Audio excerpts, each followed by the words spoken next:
We are back with another episode of App Stories, sponsored this week by Jordan Morgan's Best in Class iOS Development Book Series, Mac Stadium, and Clean My Mac X. Federico Vitici, how's it going? Hello, I'm good. How are you? I am doing really well. We're, recording this and summer's winding down. We're getting into the Apple event season. I'm pretty excited.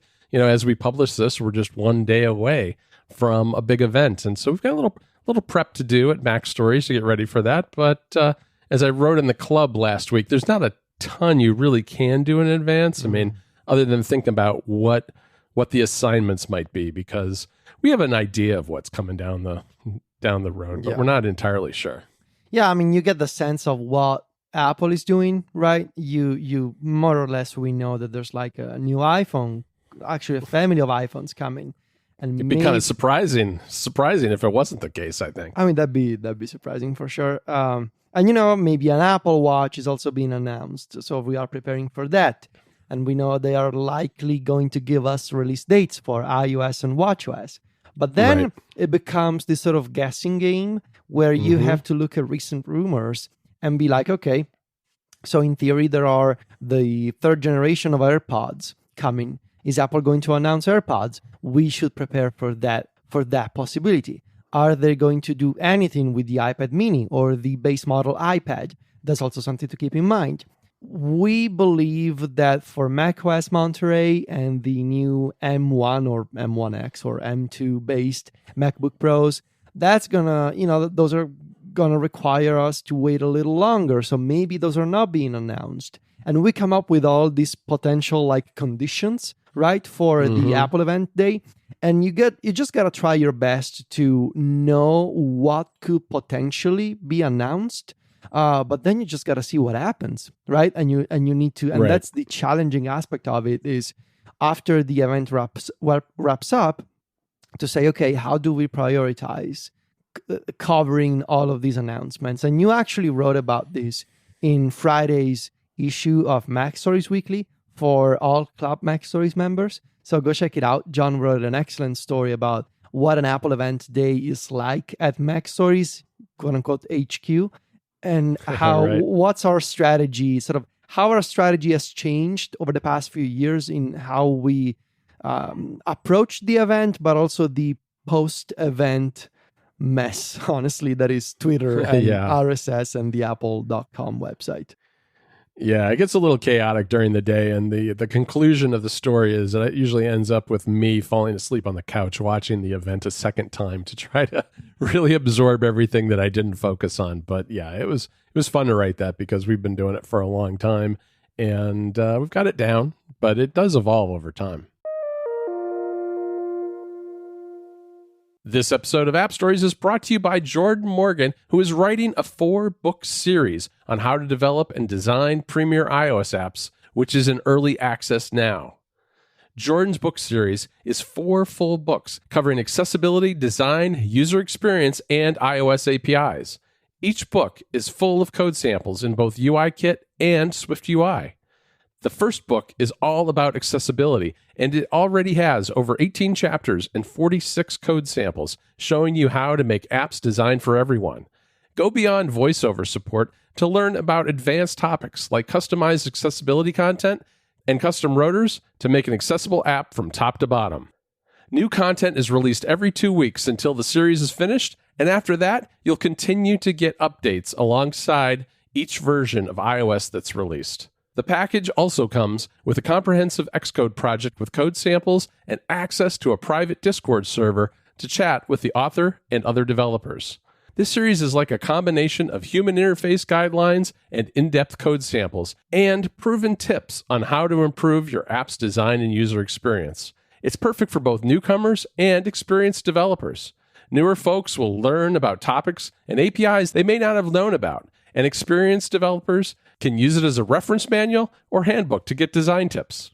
It's a one-stop reference guide that can teach you how to debug retain cycles, learn color theory, and how to leverage important APIs like NSUser activity all in one place. Jordan's a terrific developer who's made some fantastic apps, and I wish I had had this book when I was learning iOS development, because one of the hardest things to do is not only to find good resources, but to find good resources that cover a wide variety of topics of all aspects of development, like is planned for this series. So definitely check this out, because guess what? Listeners of this show can get 50% off this series. Just go to bestinclassiowsapp.com/appstories. That's bestinclassiowsapp.com/appstories to get half off this early access book series. Our thanks to Jordan Morgan for his support of the show. All right, Federico, I want to talk to you this week about something that I wrote about for our summer series, and that is HomeKit integration with the OS updates that are coming, as well as tvOS, because I think a lot of this stuff kind of flew under the radar at WWDC. A lot of it, and that's in part because, we still don't have a home app on the Apple TV, for instance, but we do have HomeKit sprinkled throughout tvOS, and there are a bunch of other related announcements that were made during WWDC that are just cut across all the different OSs, and as a result, I don't think they got focused on in one place in very many outlets. So that's what I wrote about. And I think the first thing that I want to talk about is iCloud Plus, because that was a very confusing message at WWDC. Yes. What is iCloud Plus? Does it cost more money? What is it?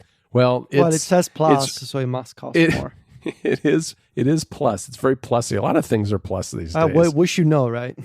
We should know. We should definitely know. But iCloud Plus is, to a degree, just a rebranding and reshuffling of features. They still have, from a storage standpoint, the storage tiers still work the same. From the standpoint of HomeKit, though, the thing that's important is HomeKit Secure Video, which is kind of the privacy-oriented version of recording video cameras that are HomeKit compatible. And, the HomeKit Secure Video is an event-driven system where it's not recording 24/7 and recording it somewhere locally or in the cloud. It's recording based on events that you set up in the settings and then storing those in your iCloud storage, but not counting against your storage limit for 10 days. And when this debuted, I guess it was at the end of 2019, Apple allowed for up to, I guess it was one camera on the 200 gigabyte plan and 5 cameras on the 2 terabyte plan. Now that has increased as of this fall, so that the 5 camera limit now applies to that 200 gigabyte plan. Okay. And the 2 terabyte plan has unlimited cameras, which is the plan that I'm on because I share it with my family and we use a lot of storage. So I've got right now 5 cameras going on that. I don't have more than that, and I don't really intend to get any more. But it's a nice benefit that they added that to iCloud Plus. I'm looking forward to seeing that. iCloud Plus got a bunch of other things that we're not going to talk about today, like the private email relay and all that kind of stuff. But from a HomeKit standpoint, it's all about the cameras and having more cameras in your house. Yeah, I like this. These changes. I think they're gonna make it more. They're gonna make it easier for people to have a bunch of cameras, right? And to integrate with HomeKit Secure Video. Now, I think you, John, have a much more involved camera setup than mine. So I have one camera. So actually, I'm gonna be that guy. I am one of those people with 2 homes in the Home app, right? You are so fancy. I wish I was that guy, but you're like the guy with the... what do we? Is this a villa on the beach? We call this? It's not. It really isn't a villa. It's very small. It's a small apartment near the beach. Okay. But yeah, I have the double entry in the Home app, and you can switch between multiple homes from the main menu from the main screen. So I have one HomeKit Secure Video enabled. I believe it's the Logi Circle 2. One of those at the beach, just that sort of captures the front patio of the house, and it's nice. It's got a good field of view. It shows me everything that I need to see, and I created an exclusion sort of zone. What's it called? An activity zone. Yep. Just because my elderly neighbor, great guy, but he kept walking near where the camera was. And getting notifications. And I was getting a notification like there's somebody at home. I was like, oh God. And it was just the guy next to me. Just the neighbor. Great guy. He gifted us a bunch of like a bottle of homemade red wine a couple of weeks ago. Oh, nice. Let me tell you, that wine. Ooh. Was it strong? Very strong. That was liquor. That wasn't wine. Yeah. Anyway, so I have one camera there, and then I have 3 old Logi Circle 1 cameras here in Rome. Yeah, the original one. The original, the white and black ones, yeah. All right. Well, I'm still waiting to hear about home number 3, which is the villa in the hills of Tuscany or something. Really is. Okay, I your wish. Your vineyard. Sure. All right. Well, I'm just waiting for an invitation to come and visit that keep house. waiting. Sure. All right. How many cameras do you have?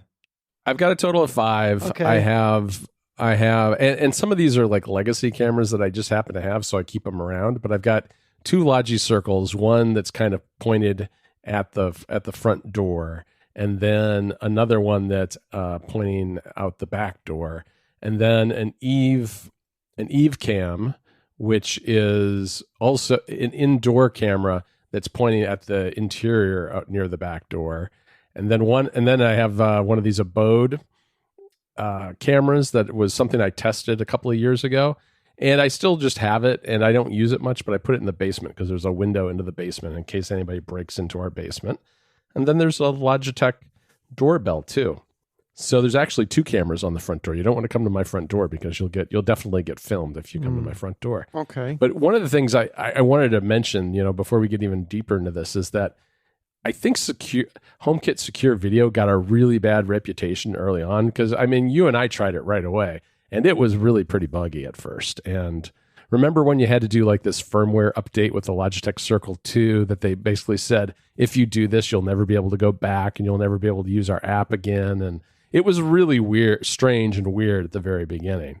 And the notifications were out of control. The motion stuff wasn't working properly. And even now, if there's all kinds of settings for notifications that you can set. You can set your camera to record any motion whatsoever and send you notifications of that. And I wouldn't recommend it because it'll pick up anything.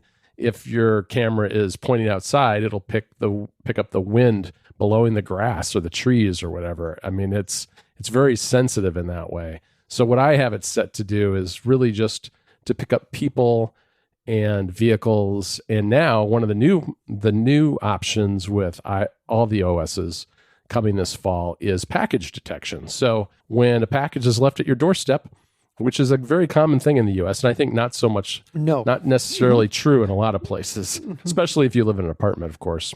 Yeah. That's even true here. But if you have packages left at your front door and you have a camera there, you can have package detection. And I'll tell you, it works really well. I've had, padded envelopes and boxes and all sorts of things delivered, and I get the notifications right away, and they have a little icon in the timeline of a package. So it's kind of handy to see, a package has been left. My office happens to be right by the front door now anyway, so I don't really need package detection. It would have been a lot handier when my office was in the basement where it used to be, but so yeah, they don't even ring the doorbell when they leave a package? They don't a lot of times. Sometimes Why? they do. I don't know. I wish they would because, you're not always right there. And so, yeah, I would say they ring my doorbell maybe 50% of the time. It really depends on the driver. Interesting. Okay. Yeah. So I one guess of those American stories. Yeah, that really is American. So I guess the package detection there, and you said it works pretty reliably, right? Yeah, I've been really happy with it. So that's actually like that has been helping you know when a package is at your doorstep. Like you've actually, because that to me is one of those like American features that I'm never ever going to take advantage of here in Italy. But you say it actually does what it's supposed to do. It does because, someone leaves a package pretty quickly, you'll get a notification saying there's a package at your door. And so if I'm doing something somewhere else in the house, I know to go and grab the package. So it's been handy to have that. Now, the practical reality is, as I said, I spend a good part of the day working right by a window that overlooks the front door. Right. So more likely than not, I'm going to see the delivery guy coming anyway. But there are times when I'm not home or I'm in the backyard or whatever it happens to be, and it's just nice to know that it's that the package is there and that I can go grab it if I'm home. All right. This episode of App Stories is brought to you by Mac Stadium, the leading provider of cloud solutions built on Apple Mac hardware. Mac Stadium provides cloud solutions built on genuine Apple Mac infrastructure, offering scalable, reliable, and secure private clouds and dedicated servers for workloads that require Mac OS. Mac Stadium is trusted by iOS developers, mobile testing teams, and DevOps engineers around the world. Here's the thing. Whether you need a single Mac Mini or a fully scalable Mac private cloud, Mac Stadium can help you move your iOS and Mac app development out from under your desk and into the cloud. And Mac Stadium's Orca, which stands for Orchestration with Kubernetes for Apple, is the first and only solution for orchestrating Mac OS in a cloud environment using Kubernetes on Apple hardware. Mac Stadium has both Intel-based Macs and the new M1 Mac Minis when you're ready to move to Apple Silicon. If you're building apps for the Apple ecosystem and want to move your iOS or Mac development to the cloud, learn more at macstadium.com/appstories to see how Mac Stadium can help. Again, that URL is macstadium.com/appstories to learn about what they can do for you and your development team. Our thanks to Mac Stadium for their support of the show. So speaking of cameras, I want you to tell me about what's going on with HomeKit cameras and tvOS. I have the tvOS beta on my Apple TV. I've never seen this feature, mostly because I don't really play around with it much. I just installed it just to make sure that some iPhone integration features were working. But this new camera view that they have in Control Center that lets you quickly check out all your cameras and set some of your favorite scenes and control some key accessories. That seems really convenient, and especially the pop-up view that they have for cameras, where if my understanding is right, when you get a camera notification, it pops up at the side of the tvOS UI. Is that how it works? Yeah, it is. And this is a good reason. And you can set your notifications differently on your Apple TV than you do on, for instance, your iPhone or whatever it is, so that you aren't being constantly bothered while you're watching television. Plus, you can also snooze these. So if you're sitting down and watching something on the Apple TV and you get an alert because someone's at the door, for instance, this view will pop up. And it's kind of at least for me, it's usually the doorbell, which is a portrait view. So it looks a little bit like an iPhone popping up in the corner. But if it's a horizontal camera, the aspect ratio will be a little different. But it pops up, and you can tap on the TV button on the Siri remote, and that will bring it full screen. Or you can just hit the back button and dismiss it if it's something that you don't care about. And when you go full screen, though, by tapping that TV button, what you'll see along the bottom are it'll have the name of the camera, and it'll tell you whether the view is live or not. And then on the right side, you'll see three icons. The first one, if you tap on it, you'll get the ability to snooze for, I think it's 15 minutes, an hour, or till the next day if you don't want to be interrupted anymore. And then the next one looks like one of the tiles in the Home app. And when you click on that, it displays a whole row along the bottom of the screen of tiles, just like in the Home app, of the accessories that are nearby that camera. So for me, when the doorbell one activates, it'll show me things like the lights above my front door or the garage in the backyard. So if it's late at night, for instance, and it detects a person, you could very quickly turn on all the lights outside, for instance, which is really nice. And then the third icon is a grid view, and you click on that, and it brings up all your cameras at once. So if you have multiple cameras outside and you're concerned that somebody is walking around on your property, you can see them all at once. So that's very, very handy to have, and it's very easy to use. And it's what I think is interesting about it too is that this is a pretty deep integration and ability to control both devices and scenes within the tvOS UI without actually having a home app. I mean, it's like the home app is kind of built into the OS itself.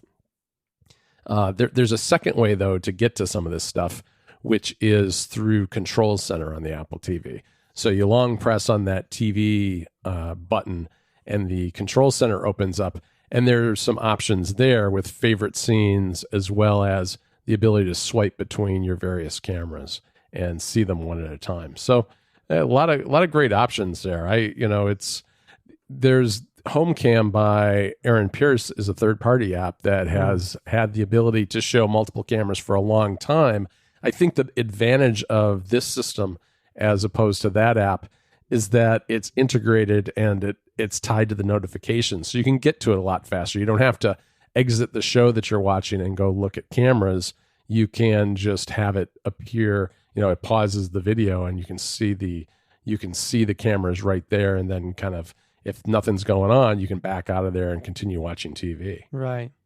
I have a very important question for you. I guess I should have saved this for Mac Stories Unplugged, which is the monthly podcast that we do for Club Mac Stories members. But there's something about American houses that really fascinates me, and I want to ask you about this. John, do you have a mudroom?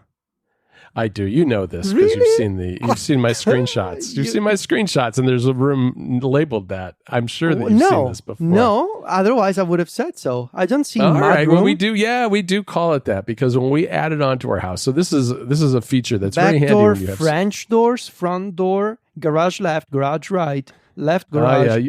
Patio, well, those are devices. Those aren't rooms. Okay. Basement. I don't see mudroom. No, you don't see it here. I thought maybe you were referring from one of my earlier. Oh, no, it's in the sidebar, but I swear I didn't see it. But you have a mudroom. Okay. Wow. I do. And I actually have always wondered whether you would ask me about that someday. So I'm glad you did. I really am glad that you've asked. So it's a feature that's very handy when you have small kids. And when we added on to our house, our kids were really young. And it's just for us, you walk in the back door and there's a narrow kind of semi-hallway. Just like in the movies. Yeah, it's tiled so that it's easy to clean. Sure. There's a window bench where you can sit down and put on your shoes and your boots. and your boots, yes. And then opposite the window, there are these what they call cubbies, which are like little open closets, almost like hooks and shelving, so that you can hang up your coat and you can tuck your boots underneath of it. Yeah, it's very stereotypical. And there's a closet back there too with like cleaning supplies and winter coats and that sort of thing. I love it. And you got that hooked up to HomeKit. I do. In that room, I've got both some Hue lights that work back there. That's where the Level Touch HomeKit door lock is, and it's also where the Eve Cam is, because the Eve Cam can see that whole room. Because that's the door that actually gets used the most in our house, because you go from the garage into the back door, so we don't go through our front door very often. We're mostly coming in through the back. That is just excellent information to have. Thank you. Yeah, so now you know. You're going to know your way around here once you finally can come back to America. Hey, look, you come to Chicago. I know my way around American houses from the movies and YouTube videos. I have a whole and Mac Stories and my screenshots and your screenshots and Unplugged. Of course, Unplugged has been an excellent guide for when I will finally have my beautiful road trip across America, and especially rural America. That's gonna come in handy. We're gonna have a good time when we do that. Just wait till that. I think that's gonna happen someday. I think so too. Now I want to mention Siri. So there's this one I've used myself. One of the new features in Siri that you can use on iOS and iPadOS. There's a new command that you can issue to the assistant to essentially create automations to be executed in the future. This is how they work. Right. So how many times have you done something like, I want to go to sleep and I want to keep the lights on, but then in a while, I want to make sure that the lights, turn off. For example, Sylvia likes to go to bed with the lights on. Don't ask me why, but she likes it that way.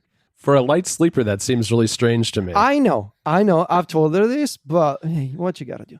So now with Siri in iOS 15, what you can do is you can say something like, turn the lights off in 20 minutes. right? Mm-hmm. And Siri will say, okay, I will do that.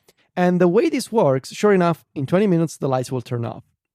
The way Siri does this is it creates a temporary automation in the automation section of the Home app. You can go in and check.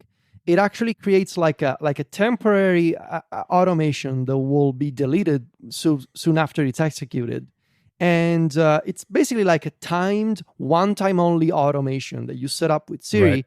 And I just love this feature because it's such a little thing that I found myself doing a lot of times. I just had to create like a standalone proper automation, and then I had to create a reminder for myself to delete it the next day. Now I can just ask Siri to do this once, and I think it's really nicely done. It is really nicely done, and I think the use case that you described is the perfect one. Like you're going to read for a little while before going to bed or something like that, and you don't want to end up falling asleep and waking up at 3 a.m. with the lights on in your room. So that's really handy. I guess I'm a little surprised that it actually creates an automation that shows up in the home automation section of the Home app and in shortcuts. I guess I was thinking that it would happen behind the scenes more than this, because it does then just disappear, but it's just like any other automation. It's there. Yeah. Okay. So next up, I want to talk briefly. Again, I'm pretty sure I am never going to see this feature myself in action. Keys. So you can have home, office, and hotel keys in Wallet now.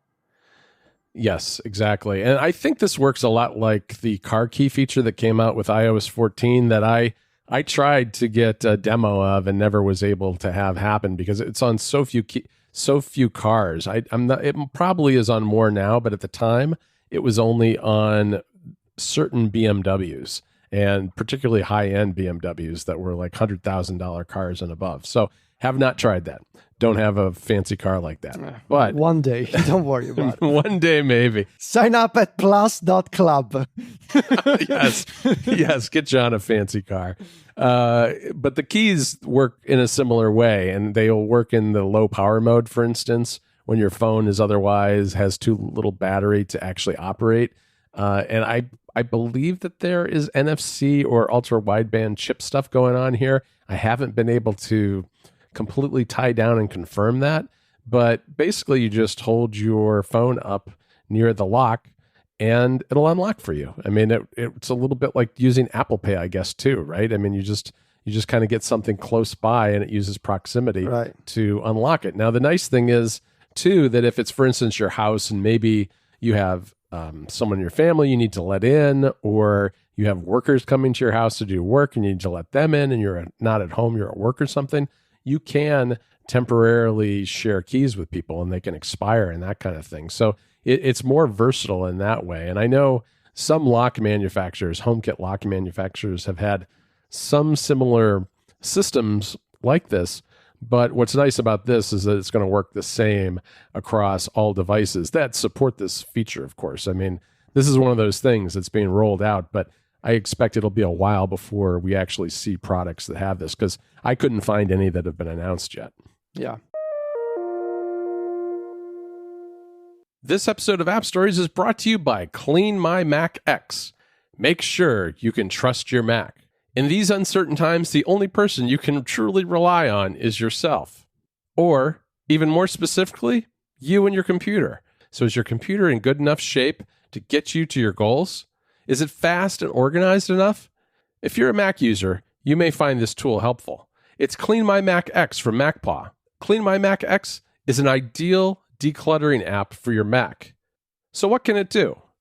It includes 49 separate tools to find and delete invisible computer junk.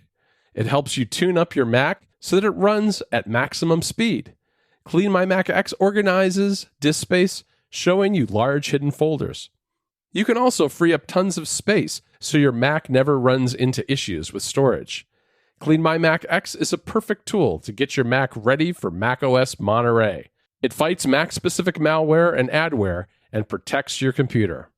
Clean My Mac X is notarized by Apple, which means the app is safe to use. You may have seen other Mac cleaning apps, but this one stands out for its award-winning design.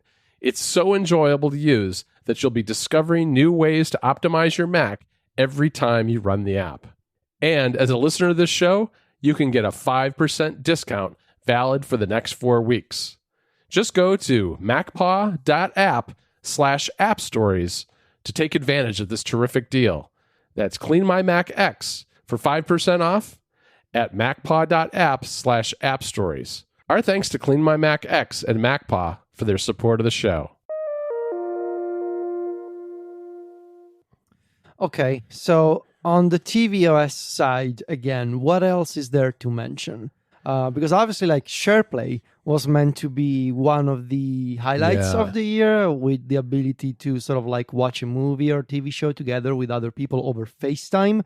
That will ship, according to Apple, later this fall. So I would assume, so my theory, we've been talking about this in private. My theory is, you want to hear my theory, right? You want to hear it? I do. Okay, so go for it. Hit me with it. My theory is that we will get universal control on macOS Monterey, and I would say SharePlay 2 with iOS 15.1.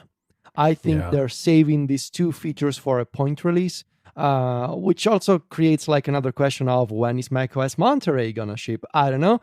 But I think we're going to get 15.1 at some point in late October, maybe. That would be my guess.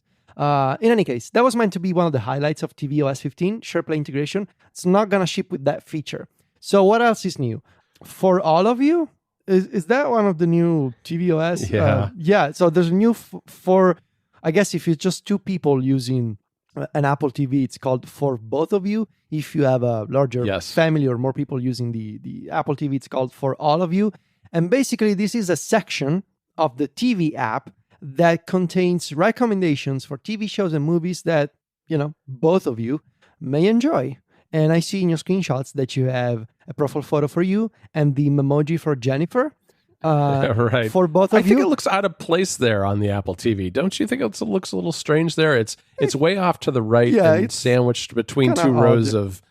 It's a strange place for it, I think. But yeah, you highlight that and you click on it, and it allows you to, whoever has an account on your Apple TV, you can add them to this group. So for me, I've just got me and Jennifer set up there. And if I had my kids, it would be for all of you if I did that. Yeah. But it's just the two of us right now. I gotta say, I'm shocked, honestly shocked, that Jennifer hasn't watched The Switch with Jennifer Aniston and Jason Bateman.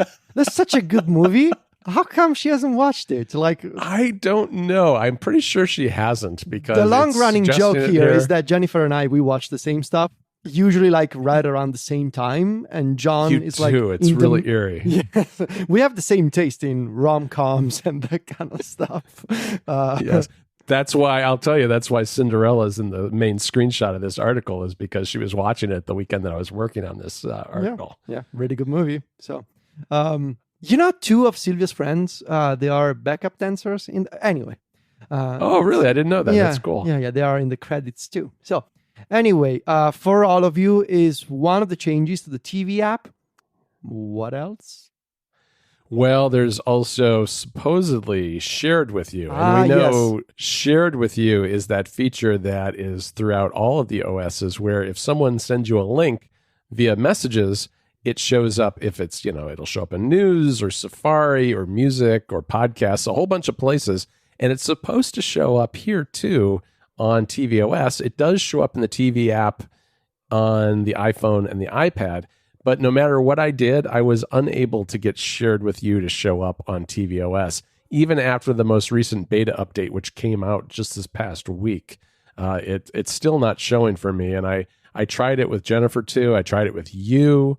And I don't think it was working for you either. So I'm not sure what's going on with that right now. Yeah.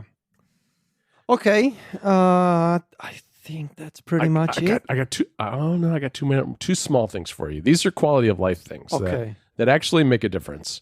And I have a screenshot here of me trying to sign into a service, right?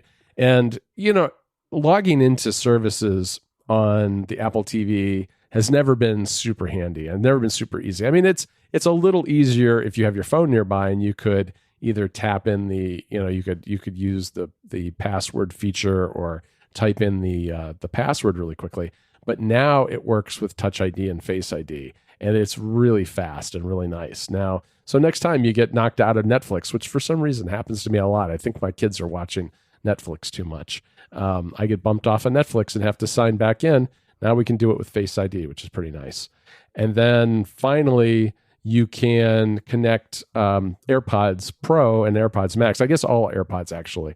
You can connect the way you would. It's very much like you would on a Mac or an iPhone or whatever. The little window opens up in the corner and shows you that your AirPods are nearby, and you tap on the TV button, and it will connect your AirPods. Then you can listen in spatial audio, because spatial audio is in tvOS now too. So that is, I think that's just about everything. Nice. Well, okay. Still doesn't explain why the Apple TV is so expensive, but okay. No, I know. All right. Well, I don't think we're going to have a tvOS 15 review, is what I'm hearing, right? I don't think we're going to. No, we're not going to. We'll leave that to Mike Hurley. Right. Judging from Connected, he's the official tvOS guy. I feel like I've kind of stolen his thunder. I don't mean to become competing with poor Mike, but you kind of did. But all right. Well, all right. No. I need to look into this HomeKit integration for cameras some more on tvOS. That's gonna be. I love the grid view. So I gotta look into this some more. I feel like I'm finally paying attention to a bunch of things that happened this summer. I just didn't have the time for it because I was working on my iOS 15 review. I'm still working on the iOS 15 review, but I have finished writing the review. So now I get to start living a normal life again. Yeah, no, you should definitely check this out. I think these are the kind of things that fly under the radar too, just because they're not tied to a specific OS, and they tend to be sprinkled throughout a bunch of different OSs. So definitely worth checking all those out. I mean, if listeners want to get even more of App Stories, and today, you can subscribe to App Stories Plus. Today we talked all about maps in Italy, as well as Federico's experiments with a brand new pro level music app. Yes. And my Game Boy toaster that came in the mail, which is a little device from epilogue.co. And so no Samsung devices. Just want to make sure. No Samsung. No Samsung talk today. No. A little bit of game talk, but not much. But a really great iOS and iPadOS app for music lovers. So that was a good episode. So you can sign up for that. It's an extended version that's ad-free, and it comes out a day early with high bitrate audio. So you can go to appstories.plus to learn more about that. I want to thank our three sponsors for this episode too. That's Jordan Morgan's Best in Class iOS Development book series, Mac Stadium, and Clean My Mac X. You can find me and Federico over at macstories.net. Federico is also on Twitter and Instagram, where he is at Viticci. That's VITICCI. And I'm at John Voorhees. JOHNVOORHEES. Talk to you next week, Federico. Ciao, John.